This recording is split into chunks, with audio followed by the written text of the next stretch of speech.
শ্রেণীর প্রথম অধ্যায় পৃথিবীর অন্দরমহল নিয়ে আলোচনা হবে।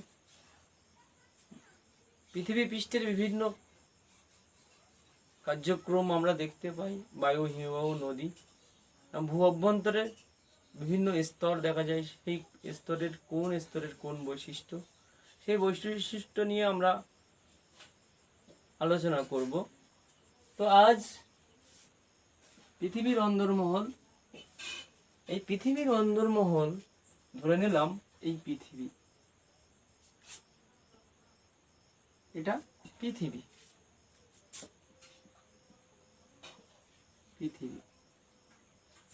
এই পৃথিবীর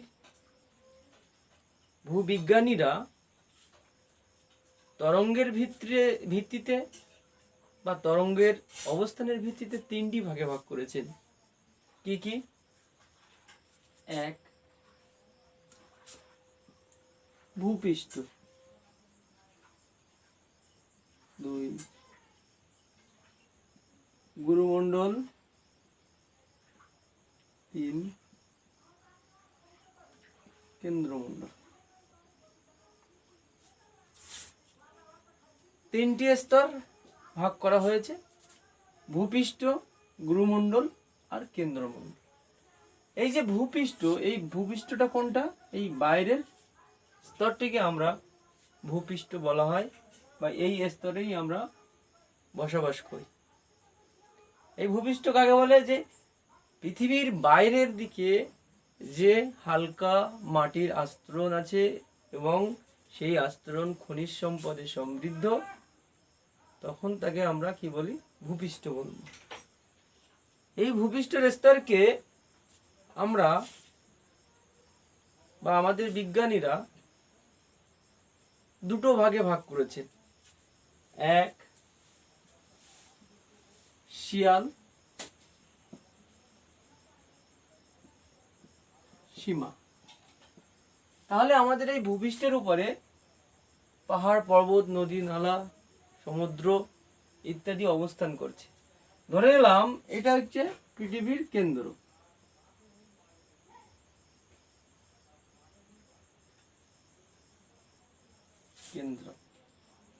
এখানে ভূপৃষ্ঠ,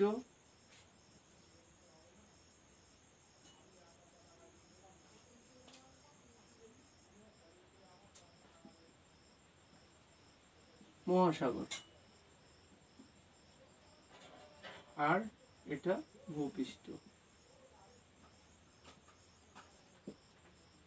বোঝা গেল?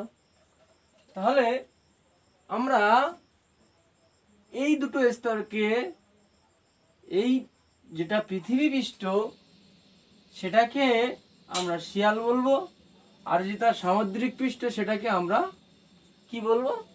সীমা বলবো। কেন বলবো? আমরা এই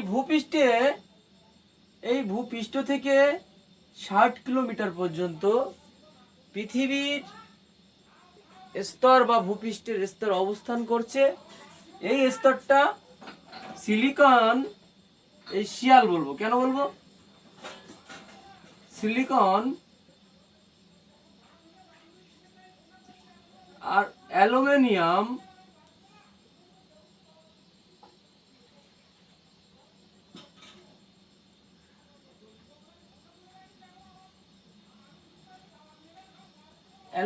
দিয়ে তৈরি। এর গভীরতা 0 থেকে 60 কিলোমিটার পর্যন্ত। আর এই মহাসাগর যেখানে অবস্থান করছে সেখানে 0 থেকে 5 কিলোমিটার পর্যন্ত ভূপৃষ্ঠের বিস্তৃতি। তাই একে আমরা কি বলি? সীমা। এই মহাসাগরীয় স্তরকে আমরা সীমা বলি। সীমা অর্থাৎ সিলিকন,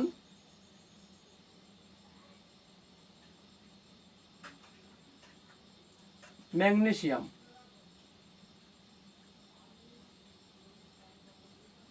সিলিকন আর ম্যাগনেসিয়াম দিয়ে তৈরি। তাহলে এই গড়, আমরা ভূপৃষ্ঠের গড় সেই গড় বিস্তৃতি আমরা 0 থেকে 30 কিলোমিটার পর্যন্ত ধরা হয়,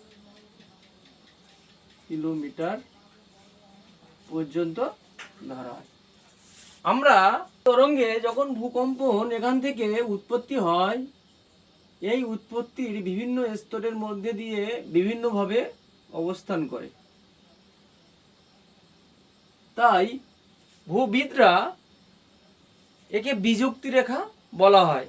তাহলে আমরা এই শিয়াল আর সীমার যে মাঝখানে যে বিযুক্তি রেখা, সেটাকে আমরা কি বলি? সীমা যে এখানে অবস্থান করছে, সেই অবস্থানকে আমরা কি বলি? সেই অবস্থানকে আমরা বলি কনরাড বিযুক্তি রেখা। কি বলি? কনরাড বিযুক্তি রেখা। এই ভূপৃষ্ঠের উপরে যেখানে এখানে ঘনত্ব 2.3 থেকে 3.5 পর্যন্ত, অর্থাৎ ভূপৃষ্ঠের পদার্থের ঘনত্ব 2.3 থেকে 3.5 পর্যন্ত হয়ে থাকে। যে ভূপৃষ্ঠের উপরে পদার্থের ঘনত্ব 2.3 থেকে 3.5 ঘনছেমি। তাহলে ঘনত্ব কাকে বলবো? এখানে প্রশ্ন আসতেই পারে, ঘনত্ব কাকে বলবো?